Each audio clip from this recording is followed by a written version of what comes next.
반갑습니다. 오늘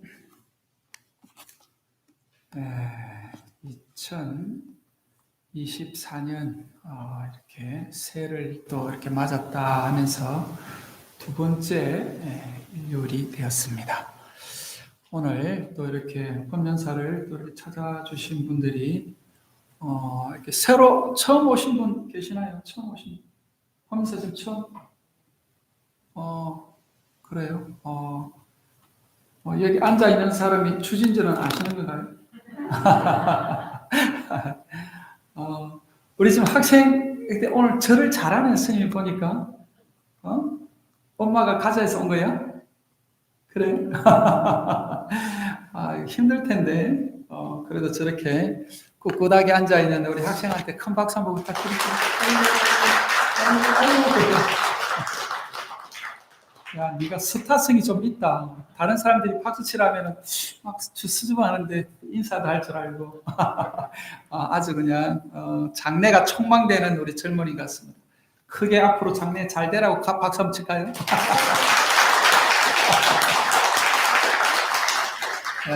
사실은 우리가 가만히 보면 남의 아들 같은데 남의 아들이 아니고요. 가만히 불교적으로 우리 공부를 해보면 내 아들이고 내 손자고 내 이웃이라는 생각이 우리 불자는 기본적으로 가져야 되지 않겠나 하는 생각이 됩니다. 그래서 이게 법연사 법당에 저렇게 젊은 학생들이 온다는 것은 아주 고무적이고 좋은 일이다라고 생각이 됩니다. 그래서 2024년도가 갑진년 용의 해다. 또 용도 그냥 용이 아니고 푸른 용이다 하면서 하늘을 박차고 올라가는 푸른 용처럼 모든 일들이 좀 잘 됐으면 좋겠다라고 저는 늘 그런 마음으로 축원을 합니다.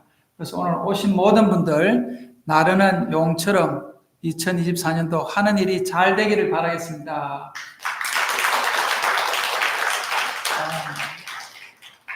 그래, 제가 이렇게 우리 법연사가 나날이 이렇게 좋아지는 모습을 보면서 저도 한편으로는 더 열심히 해야 되겠다는 생각을 하고 또 저렇게 젊은 학생이 이렇게 왔을 때 저 학생이 법연사 그때 내가 갔던 그것이 계기가 돼가지고 내가 20년 후에 이렇게 훌륭한 일을 하고 있습니다 하는 이야기를 우리가 들을 수 있도록 아마 우리 모두가 다 같이 기도하고 노력해야 되지 않겠나 하는 생각이 들고 또 우리 학생도 마찬가지로 이 법연사 왔던 이 인연이 봐봐 다른 데 가가지고 뭐 게임을 하거나 놀러 간 것보다도 법연사에게 큰 마음 먹고 엄마 따라왔더니 공부도 잘 되고 하는 일도 잘 되고 모든 일이 잘 되네 이런 마음이 되도록 열심히 하기 바랍니다. 그렇게 하실 거죠? 아이고 우리 또 목소리가 좀 적은 것 같은데? 한 번 더 해볼까?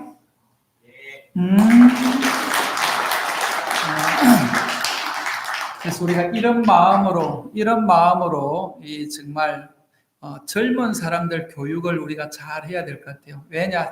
우리 젊은 친구들이, 저 학생들이 우리의 미래고, 저 학생들이 다시 우리 나이쯤 됐을 때 이 나라를 이끌어갈 그런 힘들이기 때문에 우리가 교육을 잘 해야 되지 않겠나 하는 생각이 됩니다.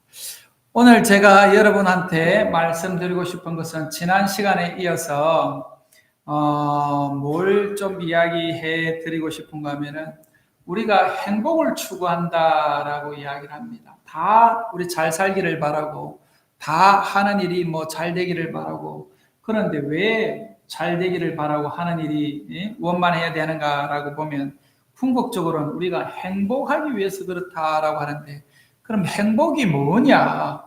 그래서 부처님은 행복을 뭐라고 해놨느냐라고 이렇게 보면 행복경이라는 게 있습니다. 그래서 그 내용을 제가 한번 이렇게 여러분하고 공부를 해보도록 하겠습니다. 어떤 천신이 부처님께 여쭈었습니다. 많은 천신들과 사람들은 안녕을 바라고 행복에 대해서 생각합니다. 무엇이 고귀한 행복인지 말씀해 주십시오. 라고 이렇게 하늘에 있는 천신과 또 우리 인간만이 부처님의 법문을 듣고 정진하겠다는 마음을 낸다라고 합니다. 그런데 이 지금 부처님께서는 하루 24시간을 보면 아침에 일어나시면은 정진하시고 탁발하시고 다시 돌아오셔가지고는 늘 법문하시고 정진하시고 밤에도 정진하는 이런 모습을 늘 봅니다. 그러는데 이 밤에 천신이 나타나서 뭐라고 물어보는가 하면은 모든 인간들뿐만 아니고 이 세상에 있는 천신들까지도 다 좀 편안하기를 바란다. 또 마음이 조금 여유롭기를 바라고 또 누구나 다 행복하는데 부처님께서 말씀하시는 행복이 어떤 것이 고귀한 행복입니까? 라고 이렇게 묻습니다. 이게 지금 우리가 궁금해하고 바라는 일이지 않겠습니까? 그죠? 그래서 부처님이 이 지금 천신이 내려와서 이 묻는 이 질문을 가지고 부처님이 대답을 한 부분이 여기 있습니다. 부처님은 11가지를 고귀한 행복이다라고 이렇게 이야기합니다. 첫 번째, 어리석은 사람을 섬기지 말고 현명한 사람을 섬기며 예경할 만한 사람을 예경하는 것, 이것이 고귀한 행복이라네. 이렇게 이야기를 합니다. 우리는 행복을 거창하게 생각하고 행복을 뭐 대단한 것으로 이렇게 생각을 합니다만은 사실은 어리석은 사람을 가까이 하지 않는 것이 행복이랍니다. 우리가 어리석은 사람을 가까이 하기 때문에 우리가 늘 불행합니다. 왜? 그 어리석은 사람으로 인해 가지고 나도 어리석어지기 때문에 그렇답니다. 그래서 어떤 사람을 가까이 해야 되냐? 현명한 사람을 섬기고 정말 내가 존경할 만하고 내가 믿고 따를 만한 사람을 이렇게 늘 모시고 예경하는 것이 행복이다. 그것이 행복 중에서도 고귀한 행복이다라고 이렇게 이야기를 합니다. 가만히 들어보면 우리가 살아가면서 내 주변에 있는 친구가 어떤 친구인지를 돌아보면 내가 지금 어떤 위치에서 어떻게 살아가고 있는지를 돌아보게 됩니다. 그래서 이런 이야기를 들을 때마다 내 주변에 가장 가까이 있는 친구가 어떤 친구인가를 한번 돌아보면 그 친구가 정말 어리석은 친구다라고 하는 것 같으면 그 어리석은 친구를 멀리 해야 된다는 겁니다. 그리고 조금 더 내가 능력이 되고 조금 더 내가 현명하다고 하면 그 어리석은 친구를 현명한 친구로 내가 좀 바꿔야 되겠다, 바꿔줘야 되겠다라고 하는 이런 자비심과 연민심을 내는 것이 불자의 진정한 모습이라고 봅니다. 그리고 내가 따르고 내가 존경할 만한 친구를 내가 옆에 두고 있는지, 만약에 내 친구가 정말 모든 사람이 존경하는 친구라고 하면 그 현명한 친구를 가까이 두고 있는 나는 엄청 행복한 사람일 거라는 거죠. 그런데 우리 가정으로 보면 내 남편이 가장 현명하고 존경하고 예경할 사람이어야 된다는 거죠. 내 아내가 가장 행복하고 내 아내가 가장 존경하고 내 아내가 가장 현명해서 내가 밖에서 이루어지는 모든 일, 힘든 일들을 내 아내와 상의를 하면 모든 것이 해결된다라고 하는 이런 남편인 것 같으면 이분은 사회생활을 엄청 잘할 수 있을 거라고 봅니다. 그래서 외조라는 말이, 내조라는 말이 그래서 있는 겁니다. 그래서 부부가 만날 때 서로 이런 관계로 만난다라고 하는 것 같다면 이거는 정말 행복한 가정이 될 수밖에 없지 않겠나 하는데 사실은 우리가 이렇게 만나기가 쉽지가 않습니다. 왜냐?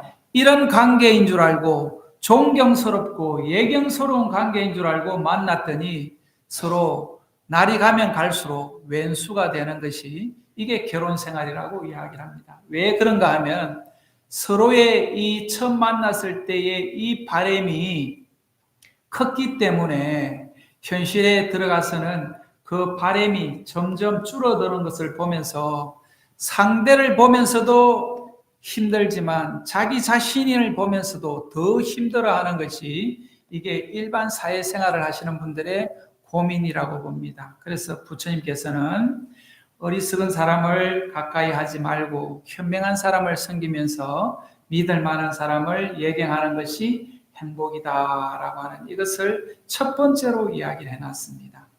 그 다음에 두 번째로는 적절한 곳에서 살고, 그 적절한 곳이라는 것은 내가 넘치지도 않고 모자라지도 않는 적당한 내가 내 능력에 맞는 그런 곳을 이야기합니다. 그래서 그런 곳에서 살고, 그 다음에 일찍이 공덕을 쌓으면서 바른 서원을 세워야 된다는 겁니다.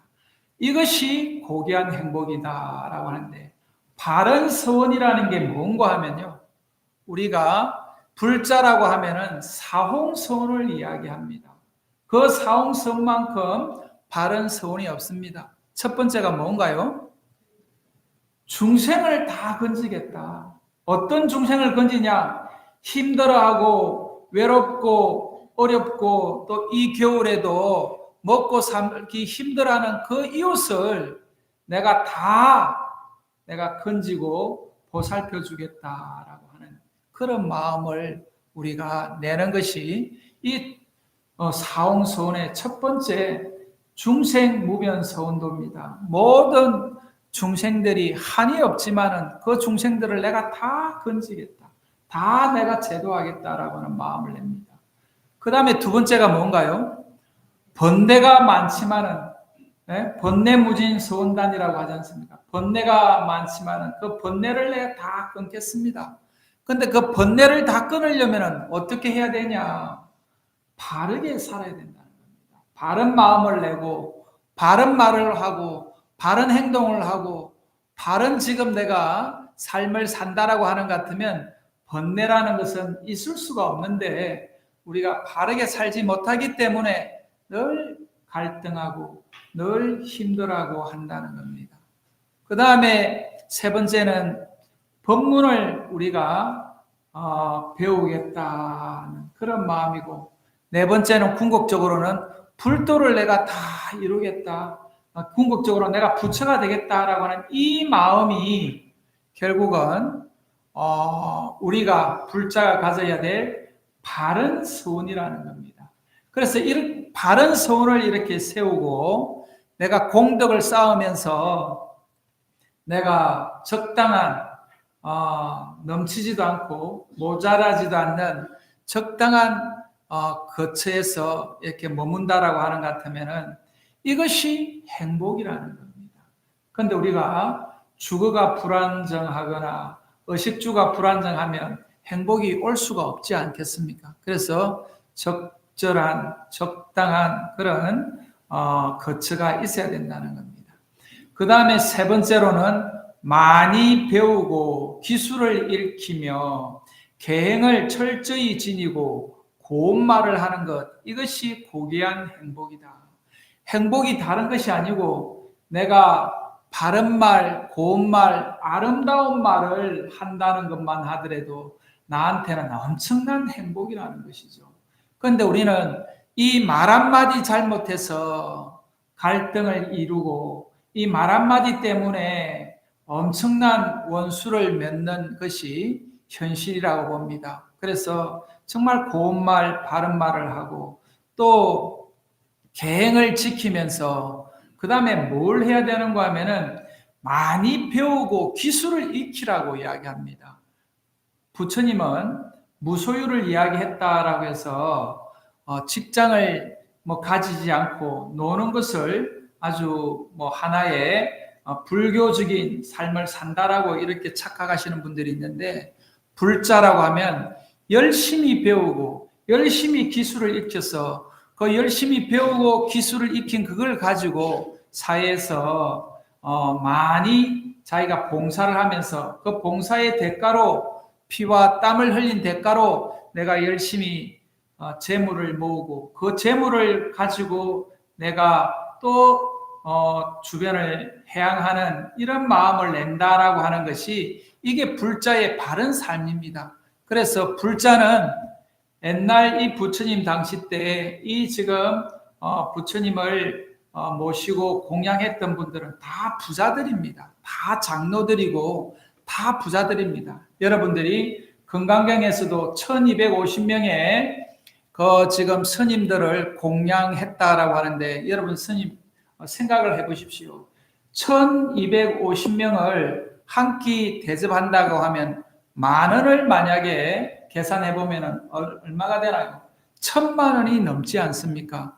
여러분 점심 한 끼를 1,000,000원 낼 수 있는 불자가 얼마나 되겠습니까? 그러려면은 1,000,000원을 공양을 낼 수 있는 정도의 부자여야 가능하다는 것이죠. 그래서 불자는 부자여야 된다는 것인데 부자가 그냥 부자가 아니고 계행을 지키고 열심히 공부하고 열심히 기술을 익혀서 열심히 사회에 봉사하는 이런 불자가 바른 부자라는 것이죠. 그래서 뭐 도둑질을 하거나 남을 말하자면 기만해서 벌은 돈이 아니고 정말 내가 내 노력에 의해서 이 노력의 대가로 벌어지는 정당한 올바른 부자가 되라는 겁니다. 그래서 올바른 부자가 돼서 올바르게 보시행을 행하는 이런 불자가 행복한 사람이라는 겁니다. 그 다음에 네 번째로 아버지와 어머니를 봉양하고 배우자와 자식을 돌보며 생업에 충실하는 것, 이것이 고귀한 행복이다. 그러니까 부처님이 봐보세요. 부처님이 다른 이야기를 해놓은 것이 아니고 무엇이 고귀한 행복이냐라고 했을 때 부모님을 잘 모시는 것이 행복이다. 그리고 아내를 또 남편을 내 자식을 잘 돌보는 것이 행복이라는 겁니다. 그래서 여기에 가정생활에 충실한 것이 행복이라고 이야기를 했습니다. 그것도 고귀한 행복이라는 겁니다. 그런데 우리는 어떻습니까? 가만히 보면 여기는 소홀히 하고 밖에서 뭔가 큰 거를 찾으려고 합니다. 또 가정에서는 소홀히 하면서 법련사 와가지고 부처님한테 열심히 내가 행복을 또 행복하기를 바라는 이런 기도를 한다라고 하는 것 같으면 이거는 모순이라고 부처님이 이야기를 합니다. 진정한 행복은 이 가정에 있다는 겁니다. 아버지와 어머니를 잘 모시고 아버지와 어머니를 잘 이렇게 효행으로 받드는 이것이 행복이라고 하지 다른 행복을 이야기하지 않습니다.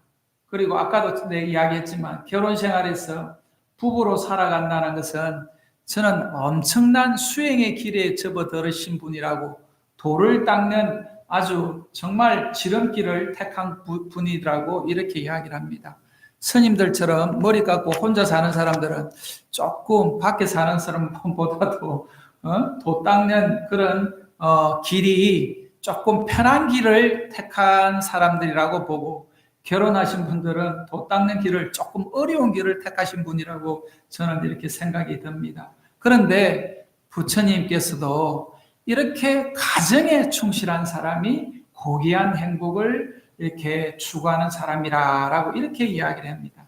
그리고 다섯 번째, 베풀고 여법하게 행하며 친척들을 보호하고 비난받을 일이 없는 행위를 하는 것, 이것이 고귀한 행복이다. 이렇게 이야기를 합니다. 그래서 행복을 뭐 대단한 것처럼 우리가 생각을 했는데 이것도 보면 베풀고 여법하게 행한다는 것은 보시행을 행한다는 겁니다. 보시와 계행을 지키면서 그 다음에 친척들을 내 가족처럼 잘 보호하는 것이 이것이 행복이랍니다. 그래서 우리 집안만 잘 사는 것이 아니고 내 형제 자매 내 친척들까지도 잘 살아야 되겠다. 그래서 내 친척 내 주변까지도 둘러보는 이런 삶이 이것이 행복이다라고 이야기를 하고 또 주변으로부터 비난받는 일을 하지 않는 것, 주변으로부터 이렇게 존중받는 이런 행위를 하는 것이 이것이 고귀한 행복이다라고 이렇게 이야기를 합니다. 그래서 우리가 행복을 대단한 것처럼 우리가 생각했다라고 하는 것 같으면 부처님의 이 행복경에서는 이렇게 이야기를 했습니다. 그래서 이 행복을 11가지로 이야기했는데 오늘 제가 요 5가지만 이야기를 하고 2부는 다음에 하도록 하겠습니다. 어떻습니까? 네. 그래야지 다음에 또 오실 것 같아요. 행복경에 지금 이 행복을 어떻습니까? 들어보니까 11가지를 오늘 다 이야기하면 여러분들 다 못 외울 것 같고요. 요 5가지만 하면 봐보세요. 다른 이야기를 해놓은 게 아닙니다. 정말 내가 어리석은 사람을 가까이 하지 말아야 되겠구나 하는 것은 내가 어리석지 말아야 됩니다. 내가 어리석기 때문에 내 옆에 친구가 어리석은 친구가 와 있습니다. 그런데 그 어리석은 친구를 보면서 나를 보는 겁니다. 아, 저 친구도 현명한 친구를 바라지 않겠어요? 그런데 나처럼 어리석은 친구를 돕기 때문에 저 친구도 힘들어 하는구나 라고 보면 나로 인해서 모든 것이 이루어진다라고 보면 아, 내가 현명한 친구가 되어야 되겠구나. 그럼 내가 어떻게 현명한 친구가 되어야 되는가라고 하는 것 같으면 내가 말 그대로 열심히 불법을 배우고 익히고 실천하면서 부처님답게 또 오늘도 우리가 이제 참불가를 불렀습니다. 부처님처럼 살아가겠다라고 부처님처럼 정진하겠다라고 하는 것 같으면 세상의 모든 어려움은 없어질 거라고 봅니다. 그리고 정말 내가 열심히 내 가정을 잘 지키고 내 부모님을 잘 모시고 내 가족을 잘 이렇게 내가 돌보겠다는 마음이 행복이구나라고 이렇게 보면 행복은 멀리 있는 것이 아니고 늘 가까이 있는데 가까이 있는 그 행복을 우리가 몰라가지고 이 고민을 한다라고 보면 우리 안에 불성이 갖춰져 있다는 이 부처님의 메시지는 엄청난 희망의 메시지라고 봅니다. 그래서 내가 부처다는 마음을 늘 갖고 올 한 해 열심히 살기를 바랍니다. 감사합니다.